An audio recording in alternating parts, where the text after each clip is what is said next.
Berikutnya adalah laporan keuangan. Jadi di sini ada yang namanya laba rugi kotor.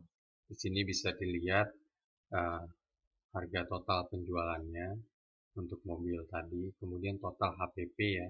Jadi harga beli plus HPP tambahannya tadi, kemudian total profit. Setelah itu ada laba rugi bulanan untuk kita bisa melihat profil dari laba rugi setiap bulannya.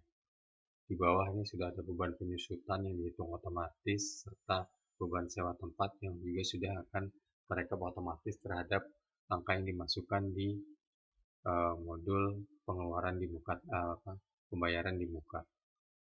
Kemudian ada laba rugi yang tadi laba rugi ada 3 ya, laba rugi kotor, bulanan, dan ini laba rugi dalam periode 1 tahun. Oke, di sini terlihat jelas ada total pendapatan, harga pokoknya, kemudian ini laba rugi bersihnya. Setelah itu ada neraca. Ya, neraca patokannya ini bisa dilihat kalau sudah seimbang berarti pemilihan akun-akunnya sudah betul. Karena angka ini akan direkap otomatis. Tetap pada saat kita memilih akun di bagian transaksi, kalau kita salah pilih, maka ini bisa menjadi tidak seimbang. Apa yang kita salah pilih? Ya contohnya tadi, HPP-nya kita tidak memilih persediaan, tapi memilih yang lain, gitu kan. Memilihnya misalnya langsung pengeluaran dan misalnya langsung milihnya HPP, makanya dia tidak akan muncul atau perhitungan ini menjadi salah ya. Jadi file contohnya bisa dijadikan sebagai referensi. Kemudian di sini ada saldo awal untuk tahun sebelumnya. Ya. Untuk saldo awal ini diisi manual.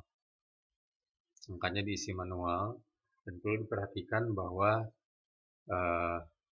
kalau misalnya kesulitan dalam mengisi, ada satu aplikasi yang saya sertakan juga di paketnya khusus untuk menghitung saldo neraca awal.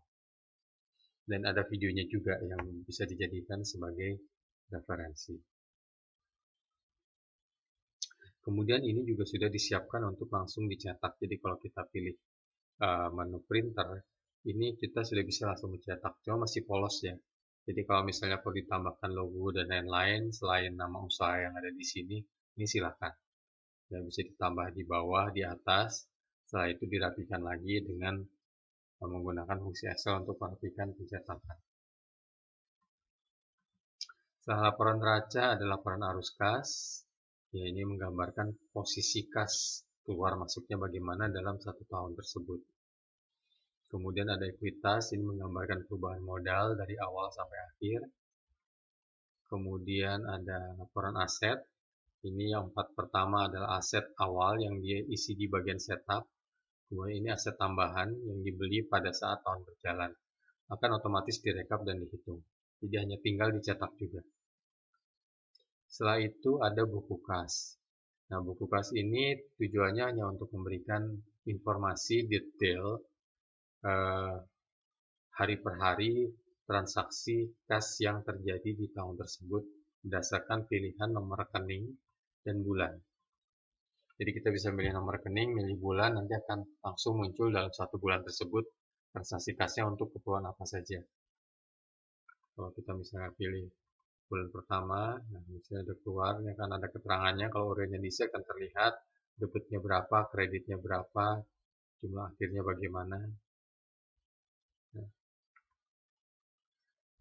Oke, kemudian ada laporan pajak UMKM. Ini 0,5% ya, PPh final. Ini hanya perlu diisikan nomor NPWP di sini, kota, tanggal, dan nama wajib pajak. Untuk kemudian nanti bisa dicetak dan ditandatangani. Ini hitungannya 0,5% ya, untuk omset di bawah 4,8 M. Ini bisa dibutuhkan sebagai lampiran.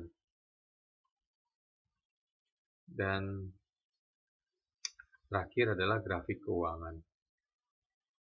Nah, grafik keuangan ini untuk memberikan gambaran secara visual. Jadi kalau mau kita dapat informasi mengenai posisi keuangan secara visual, inilah gambarnya.